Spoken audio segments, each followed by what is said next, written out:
बोंजूर आतोदियो। तो आप सबने मेरी लास्ट की वीडियो में देखा होगा कि हम क्या पढ़ रहे थे। हम पढ़ रहे थे फ्रेंच में इंट्रोगेशंस, और उसमें भी कैसे टाइप के क्वेश्चन जिनका आंसर हम यस या फिर नो करके दे सकते हैं, उस वाले टाइप के हम क्वेश्चंस देख रहे थे। तो वो फ्रेंच में कितने फॉर्म में होते हैं? 3 फॉर्म में होते हैं। तो पहला फॉर्म तो हमने पढ़ लिया था पार्ट 1 में, आर्तोनासियो, ये पढ़ चुके हैं हम। और सेकंड फॉर्म एस्क, ये भी हम पार्ट 2 में पढ़ चुके हैं, इसकी लास्ट वीडियो में हमने देखा था। तो आज हम पढ़ेंगे इसका थर्ड फॉर्म, और you can say last form अवेजियो, कि इस वाले टाइप में हम कैसे क्वेश्चंस को फ्रेम करते हैं। ओके,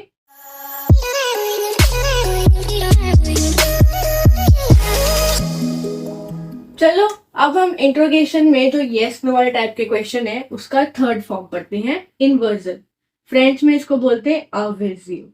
ठीक है, तो जो ये थर्ड फॉर्म है ना अवेजियो, ये हाईली फॉर्मल वे क्वेश्चन पूछने का। फ्रेंच में कैसा वे? हाईली फॉर्मल वे है क्वेश्चन पूछने का। ठीक है, तो इसमें हम कैसे फ्रेम करते हैं क्वेश्चन को? जैसे कि नॉर्मली जब हम कोई सेंटेंस लिखते हैं, कैसे लिखते हैं? पहले हम लिखते हैं सब्जेक्ट, सब्जेक्ट प्रोनाउन, देन उसके बाद हम लिखते हैं वर्ब, एंड देन उसके बाद हम लिखते हैं ऑब्जेक्ट, जो भी आगे का जो सेंटेंस है वो। मेनली पहले subject pronoun, then verb, and then जो आगे का ऑब्जेक्ट है। बट जब हम इस वाले फॉर्म में क्वेश्चन को फ्रेम करते हैं, तो हम ना ऐसे नहीं लिखते सेंटेंस का फॉर्मेशन, मतलब क्वेश्चन में हम ऐसे नहीं लिखते। हम पहले लिखते हैं verb, then subject pronoun, and then object. ठीक है, तो क्या होता है इसमें, इस वाले फॉर्म में क्या होता है? वर्ब और सब्जेक्ट प्रोनाउन की ना पोजीशन स्विच हो जाती है। मतलब पहले हम लिखते हैं वर्ब, एंड देन लिखते हैं सब्जेक्ट प्रोनाउन, एंड देन जो बाकी का सेंटेंस लिखा है ना वो एज इट इज रहता है। ठीक है, तो क्या चेंज होता है इसमें? वर्ब पहले आ जाती है और सब्जेक्ट प्रोनाउन बाद में आता है, देन फिर जो भी सेंटेंस है, and then question mark.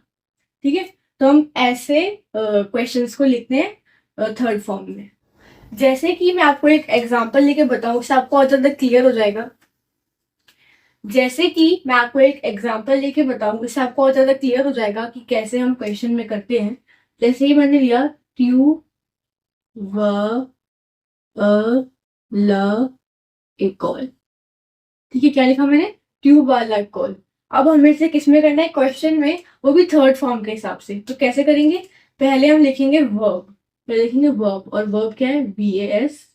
And then हम लिखेंगे सब्जेक्ट प्रोनाउन। सब्जेक्ट प्रोनाउन क्या है यहाँ पे? ट्यू। ट्यू लिखा, and then as it is sentence जो भी है आगे, वो आगे आ जाएगा। फिर उसके बाद क्वेश्चन मार्क। ठीक है, कैसे लिखा मैंने? पहले लिखा मैंने वर्ब, देन उसके बाद लिखा मैंने subject pronoun, and then as it is sentence जो भी आगे लिखा है उसको एज इट इज लिख दिया और क्वेश्चन मार्क लगा दिया। ठीक है, तो ऐसे करते हैं। और आप एक और चीज ध्यान रखना कि जब भी आप पहले वर्ब लिखो एंड देन उसके बाद लिखो आप सब्जेक्ट प्रोनाउन, तो बीच में ये डैश भी आएगा, और इस डैश को हम बोलते हैं, क्या बोलते हैं हम इस डैश को? इसको बोलते हैं हाइफन। ये लगाना बिल्कुल मत भूलना, ये लगाना बिल्कुल मत भूलना। जब भी हम थर्ड फॉर्म से क्वेश्चन फ्रेम करते हैं ना सेंटेंस का, तो हम पहले हम वर्ब लिखते हैं एंड देन उसके बाद हम सब्जेक्ट प्रोनाउन लिखते हैं। तो इन दोनों के बीच में हम एक डैश लगाएंगे जिसको हम हाइफन बोलते हैं। ठीक है, क्योंकि आएगा ही आएगा। जब भी हम पहले वर्ब लिखेंगे एंड देन उसके बाद आएगा सब्जेक्ट प्रोनाउन, तो हम बीच में ये डैश लगाते हैं, इसको बोलते हैं हाइफन। ठीक है, ये लगाना मत भूलना। जब भी क्वेश्चन फ्रेम करो थर्ड फॉर्म के हिसाब से, तो ये डैश भी लगाना। ओके, तो पहले इसका मीनिंग था that you are going to school. तो जब हमने इसको किया क्वेश्चन में, तो इसका मीनिंग बना that are you going to school. ठीक है, और अगर मैं एक और एग्जांपल लूं, सेम एज इट इज ही लूंगी, बस मैं ट्यू की जगह ना इल लिख दूंगी। क्या लिख दूंगी? इल। इल, फिर इल के हिसाब से आले को कॉन्जुगेट करेंगे तो क्या लिखेंगे हम? VA, एंड देन अ ल इक्वल। ठीक है, ये सेंटेंस लिया, और अब हमें इसे फ्रेम करना है किसमें? क्वेश्चन फॉर्म में। तो कैसे करेंगे? पहले हम लिखेंगे वर्ब, देन हम लगाएंगे डैश, देन हम लिखेंगे subject pronoun, and then as it is sentence जो है वो उसके बाद लिख देंगे, और फिर उसके बाद क्वेश्चन मार्क, है ना? तो यहाँ पे ना आप नोटिस कर रहे होंगे, जैसे कि मैंने पहले यहाँ पे लिखा है, क्या लिखा है? वर्ब, एंड देन लिखा है सब्जेक्ट प्रोनाउन। तो अब देखो कि जो मैंने लिखी वर्ब, उसका भी देखो लास्ट वर्ड जो है वो वॉवल है, एंड जो लिखा है मैंने सब्जेक्ट प्रोनाउन, उसका भी देखो स्टार्टिंग वर्ड वॉवल है। वॉवल वॉवल, और फ्रेंच में कभी वॉवल वॉवल ना कभी भी एक साथ नहीं आते। तो इसके लिए हम यहाँ पे जो है ना हाइफन हटा के, यहाँ पे एक और डैश एंड देन टी, मतलब हाइफन एंड देन टी, ऐसे करके लिखते हैं। ठीक है, तो आप ध्यान रखना, जब भी आप पहले वर्ब लिखो एंड देन लिखो आप सब्जेक्ट प्रोनाउन, और अगर जो वर्ब है उसका जो लास्ट वर्ड है वो वॉवल है, एंड जो आगे जो उसके लगा है सब्जेक्ट प्रोनाउन, उसका जो फर्स्ट वर्ड है वो वॉवल है, तो हम बीच में ना हाइफन लगा के टी लगाएंगे, ठीक है। क्योंकि फ्रेंच में कभी भी वॉवल वॉवल एक साथ नहीं आते कि जो लास्ट वर्ड हो वो भी वॉवल से स्टार्ट हो और आगे का जो वर्ड हो वो भी वॉवल से स्टार्ट हो। तो इस चक्कर में हम यहाँ पे टी लगाएंगे, ओनली हाइफन नहीं लगाएंगे, ऐसे टी भी लगाएंगे, ठीक है। तो ये आप ये रिमेम्बर रखना। जैसे कि अगर मैं ऐसे जो वॉवल टाइप में मैंने बीच में टी लगाया है, इसका अगर एक और एग्जांपल लूं, जैसे कि मैंने लिखा एल वियंत्र आवेग नु, ठीक है। अब हमें इसे किसमें करना है, क्वेश्चन में। तो कैसे करेंगे, पहले हम लिखेंगे वर्ब वियंत्र, देन हम लिखेंगे सब्जेक्ट प्रोनाउन हाइफन लगा के, एंड देन आवेग नु, एंड देन क्वेश्चन मार्क, ठीक है। तो यहाँ भी आप नोटिस कर रहे होगे कि देखो वर्ब की जो लास्ट का वर्ड है वो क्या है, ए, जो कि क्या है वॉवल, एंड जो सब्जेक्ट प्रोनाउन का फर्स्ट वर्ड है जो कि ई है वो भी क्या है वॉवल। दोनों वॉवल वॉवल आमने सामने आ गए, तो इस चक्कर में हम यहाँ पे ये हटा के हाइफन हटा के टी और फिर हाइफन ऐसे करके लिखेंगे, ठीक है।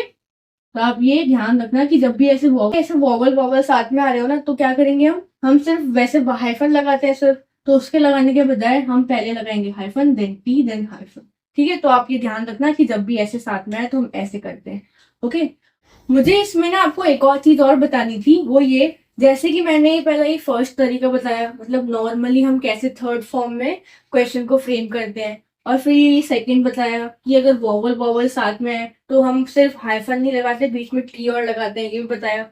और ये वाला तो इसका ही पार्ट है कि कैसे हम वॉवल वॉवल है लिखते हैं। इसमें मुझे एक थर्ड चीज और बतानी है। मैं ना सेंटेंस तो यही लूंगी, बस ना यहाँ पे जैसे मैंने लिखा है सब्जेक्ट प्रोनाउन ट्यूब वगैरह, मैं यहाँ पे जो सेंटेंस है वो चालू करूंगी एक नाउन से, मतलब किसी पर्सन का नाम लिख लूँ, पियर व अ ल एकोल, ठीक है। अब हमें इसे चेंज करना है किसमें, क्वेश्चन में। तो कैसे करेंगे, इसमें ना आप पहले लिखोगे तो पहले क्या लिखोगे, पियर, यहाँ पहले वर्ब नहीं लिखोगे, पहले इस पर्सन का नाम लिखोगे, देन उसके बाद आप लिखोगे वर्ब, एंड देन जो पियर है ये किसी का नाम है और ये क्या है, मैस्कुलिन नेम है, तो इसे हम किससे रिप्लेस कर सकते हैं, इल से। तो हमने पहले लिखा नाम, फिर ना इसके हिसाब से जो ये नाउन है इसके अकॉर्डिंग जो सब्जेक्ट प्रोनाउन लिखे लगेगा वो हम आगे यहाँ पे सेंटेंस मतलब वर्ब के बाद लगाएंगे कि यहाँ क्या है, ये मैस्कुलिन नेम है, किसी पर्सन का नेम है वो भी मैस्कुलिन, तो हम यहाँ लिखेंगे ill, and then as it is sentence जो है एल एकोल, ठीक है। और मेरे को यहाँ पे वॉवल वॉवल साथ में आ रहा है, तो हम यहाँ बीच में सिर्फ हाइफन ही लगाएंगे, टी लगाएंगे, ठीक है। तो आप ध्यान रखना कि जब भी कोई भी सेंटेंस ना नाउन से स्टार्ट हो, कोई भी नाउन से, तो उसमें हम जब उसको करेंगे क्वेश्चन में, तो पहले हम लिखेंगे नाउन, देन उसके बाद वर्ब, और फिर उसके बाद ना जो नाउन के हिसाब से जो सब्जेक्ट प्रोनाउन आना चाहिए वो हम लगाएंगे उस वर्ब के बाद, और फिर जो सेंटेंस बाकी रह गया उसको एज इट इज लिख देंगे और फिर क्वेश्चन मार्क, ठीक है। तो ना इसमें ना आप ये तीन चीजें याद रखना, ठीक है। पहला तो यही है कि कैसे हम थर्ड फॉर्म में क्वेश्चन को लिखते हैं, जैसे कि पहले हम लिखते हैं वर्ब, देन उसके बाद हम लिखते हैं subject pronoun, and then as it is sentence जो बात का है, और फिर क्वेश्चन मार्क, ठीक है। और बीच में एक हाइफन भी लगाते हैं, क्योंकि पहले हम वर्ब लिखते हैं देन सब्जेक्ट प्रोनाउन लिखते हैं ना, तो बीच में एक हाइफन भी आता है, तो ये आप ये ध्यान रखना। और सेकंड मैंने क्या बताया कि अगर वर्ब के लास्ट में वॉवल है एंड उसके बाद सब्जेक्ट प्रोनाउन के शुरू में वॉवल है, तो हम बीच में टी लगाते हैं, सिर्फ हाइफन नहीं लगाते, बीच में ऐसे dash then T then dash, है ना, ये बताया मैंने। और थर्ड क्या बताया कि अगर कोई भी जो सेंटेंस है वो अगर नाउन से स्टार्ट है, किससे स्टार्ट है, नाउन से, तो हम जब उसको करेंगे क्वेश्चन फॉर्म में थर्ड फॉर्म के हिसाब से, तो कैसे करेंगे, पहले हम लिखेंगे नाउन, ठीक है, पहले हमने लिखा नाउन, देन उसके बाद हम लिखेंगे वर्ब, और फिर जो नाउन के अकॉर्डिंग जो सब्जेक्ट प्रोनाउन आना चाहिए ना वो हम वर्ब के बाद लिखेंगे, किसके बाद लिखेंगे, वर्ब के बाद, जो इस नाउन को अकम्पनी करता है। मतलब जैसे कि ये पियर है, ये क्या है, मैस्कुलिन नेम है, मैस्कुलिन पर्सन है, तो इसकी जगह हम इल आएगा, तो हमने पहले नेम भी लिखा है, फिर वर्ब लिखा है, फिर इसके हिसाब से जो सब्जेक्ट प्रोनाउन आएगा वो भी लिखा है इल, ठीक है। फिर एज इट इज सेंटेंस जो रह गया लास्ट में वो, एंड देन क्वेश्चन मार्क, ठीक है। तो ऐसे करते हैं हम थर्ड फॉर्म। ये जो थर्ड फॉर्म में ना ये बड़ा इंपॉर्टेंट है, मतलब जैसे कि आपको कोई क्वेश्चन दे रखा है, एग्जाम में दिया क्वेश्चन आपको दे रखा है कि कोई सी भी ना तीन फॉर्म में से ना कोई सी भी आप 3 फॉर्म में से इसको क्वेश्चन में फ्रेम कर सकते हो। बट अगर आप उसमें थर्ड फॉर्म से करोगे ना, तो आपका क्या टीचर को लगता है कि हाँ भाई इस बच्चे को आता है, इसने थर्ड फॉर्म से करा है। क्योंकि फर्स्ट और सेकंड तो ईज़ी है।